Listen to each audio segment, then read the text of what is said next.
¿Qué tal? Buenos días. Soy Roberto Ruiz Cerón. Soy un investigador mexicano de la Biblia, el libro más influyente de todos los tiempos. Y bueno, pues en esta ocasión te voy a hablar del código secreto de la Biblia. Este vídeo es casero, lo estoy produciendo aquí en la intimidad de mi hogar, en la Ciudad de México. Y espero te guste. Bueno, tardé muchos años en realizar este tipo de producciones por diversas razones, pero una de ellas es que siempre he estado muy ocupado en el consultorio, soy quiropráctico. Y bueno, pues esta investigación ya tiene mucho tiempo que la vine realizando, no obstante no había podido, vamos a decir, darla a conocer. A mí me gustaría realizar una producción profesional, más algo, pues unos documentales o vídeos con una mayor producción profesional. Pero bueno, pues por ahora por algo se empieza, entonces te voy a hablar del código secreto de la Biblia. Este es mi nombre, entonces, Roberto Ruiz Cerón. Y bueno, pues aquí en mis manos tengo un ejemplar de las Santas Escrituras. Esta Biblia, pues prácticamente en el mundo occidental casi todo mundo tiene un ejemplar de la Biblia en su casa. Y este libro, pues ha sido el más importante de la historia humana, sin duda alguna, desde diferentes perspectivas. Entonces ahora te voy a hablar de mis investigaciones. Bueno, pues esta es la Biblia de Estudio Teológico Reina Valera de 1960. Sin embargo, no pertenezco a ninguna religión, no soy católico, no soy evangélico, no soy mormón, no soy testigo de Jehová, no soy luterano, no soy absolutamente de ningún grupo religioso. ¿Por qué no pertenezco a ninguna religión? Por la simple y sencilla razón de que las religiones son cárceles mentales que van a representar un serio obstáculo para poder entender este libro. Mi objetivo no es defender la Biblia, tampoco es atacarla, simplemente exponer mis investigaciones a lo largo de varios años. Entonces, reitero, no pertenezco a ningún grupo religioso organizado, no pertenezco a ninguna secta, a ninguna religión mayoritaria o minoritaria. Entonces, eso brinda una gran ventaja porque voy a analizar las escrituras desde una óptica que prácticamente no encontrarás en ningún grupo religioso y además en ninguna universidad. Porque existen dos extremos. Se considera la Biblia como un libro sagrado, sacrosanto, como aquí está. Muchos ven la Biblia como un libro sacrosanto, ¿verdad? Por ejemplo, hables algunas Biblias católicas y está la fotografía del Papa Pío XII, del Papa Juan Pablo II, de la Virgen de Guadalupe, en caso que haya sido editada en México, o de la Virgen de Lourdes, o de la Virgen de alguna parte del mundo, ¿no? Y entonces ves a un Jesucristo crucificado, ensangrentado, flagelado, ves santos con aureola, y se considera un libro del cual persignarse y un libro sumamente sacratísimo, sumamente santo, ¿ok? Sacrosanto. Un libro propio de rezanderos y beatos de sacristía. Por otra parte tenemos otro extremo. Bueno, este es el punto de vista generalmente de la Iglesia Católica. Pero tenemos otro extremo que se analiza en las universidades. Para muchas universidades la Biblia es simplemente una colección de leyendas y de mitos, ¿sí? O es el mejor libro antiguo, la mejor colección de mitos y leyendas. Entonces puedes encontrar, por ejemplo, este libro de Gary Greenberg, 101 mitos de la Biblia, cómo los antiguos escribas inventaron los relatos bíblicos. ¿Ok? Entonces se dice que es la mejor recopilación de mitología. Y entonces, bueno, se ha considerado que la Biblia es un libro anticientífico, incluso enemigo de la ciencia, un libro del cual mofarse, reírse por su contenido, ¿verdad? Etcétera. Entonces hay dos extremos, el de la religión mayoritaria y el de la universidad. Entonces la religión generalmente lo ve como un libro sagrado, la universidad lo ha desacralizado y lo ve simplemente como una colección de mitos y leyendas.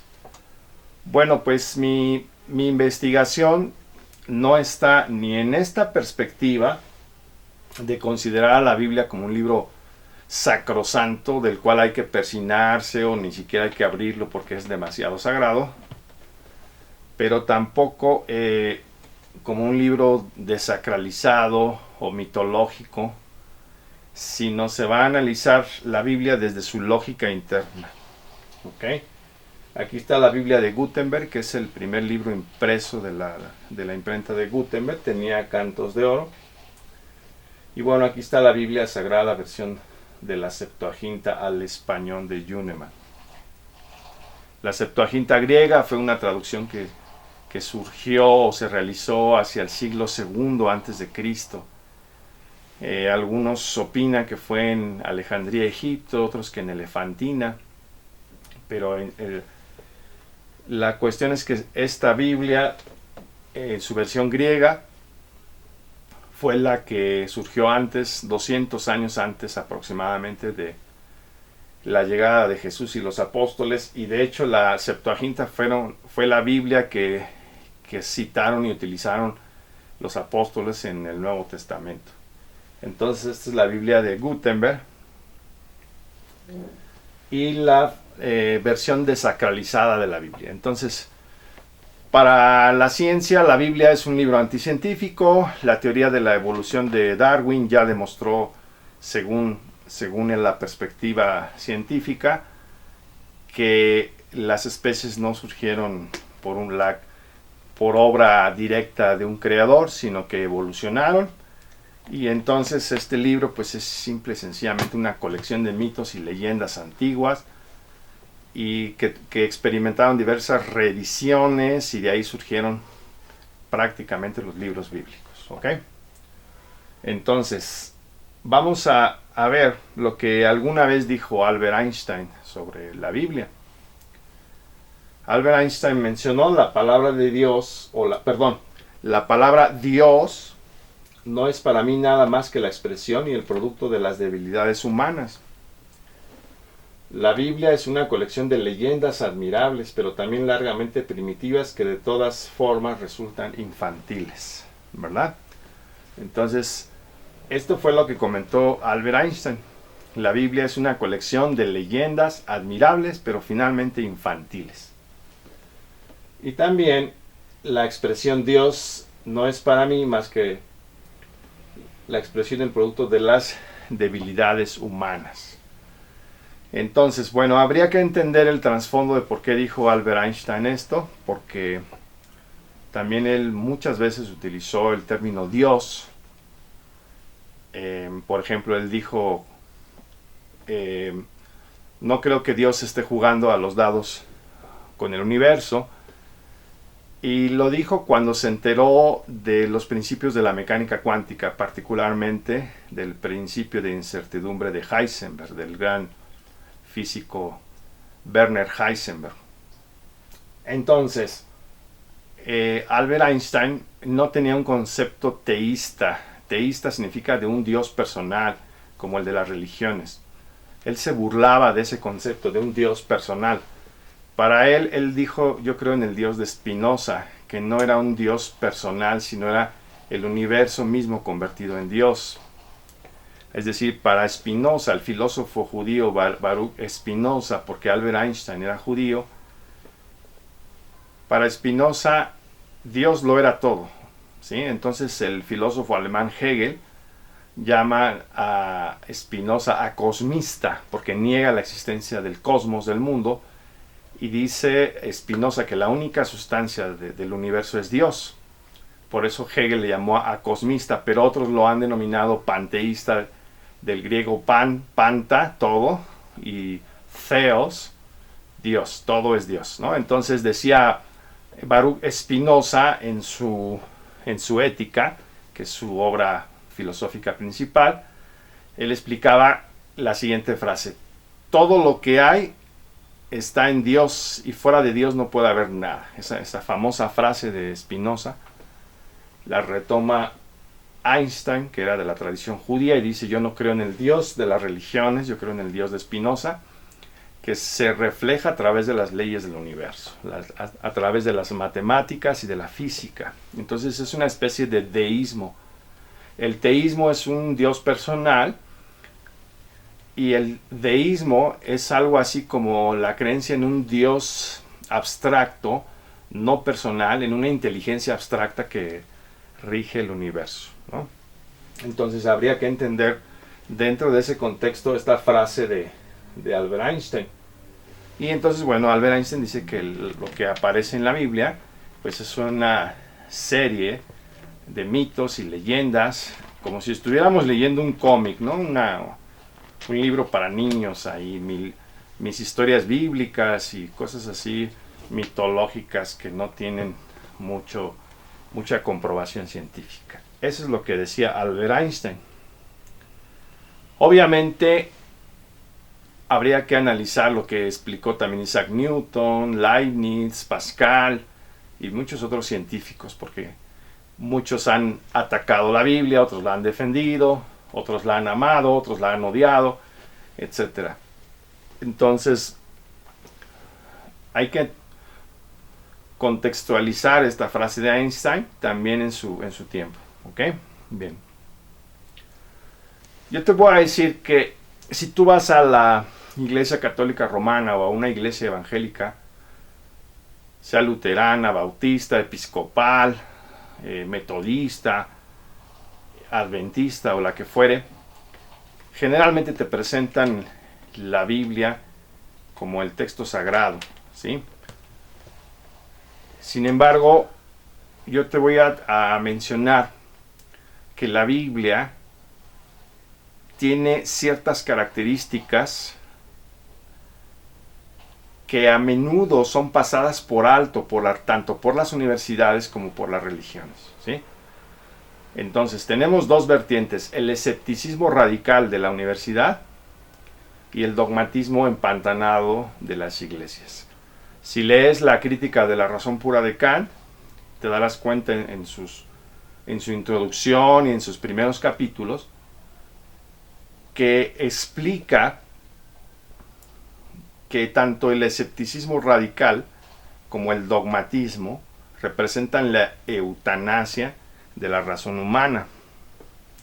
Porque en el escepticismo radical dudamos de todo, absolutamente de todo, y en el dogmatismo nos empantanamos con nuestras ideas dogmáticas.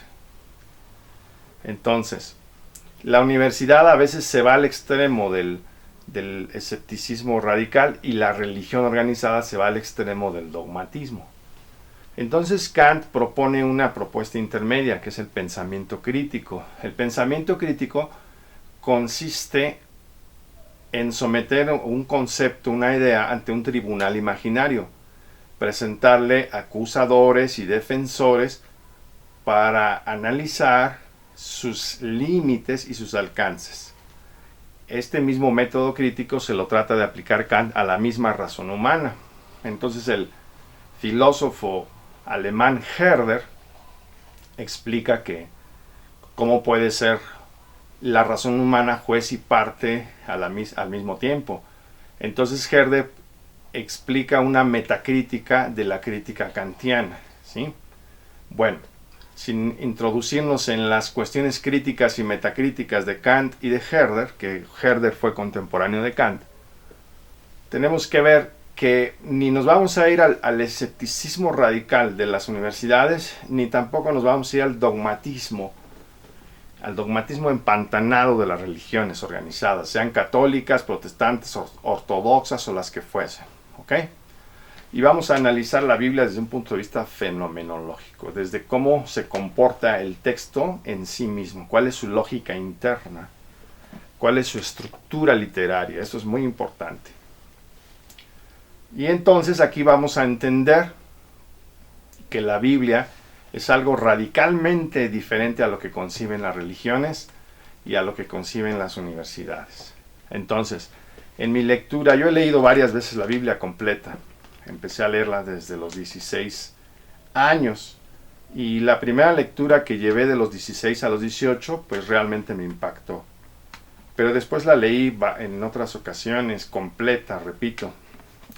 Posteriormente estudié el Nuevo Testamento en griego, aprendí griego por mi cuenta y después el Antiguo Testamento en hebreo.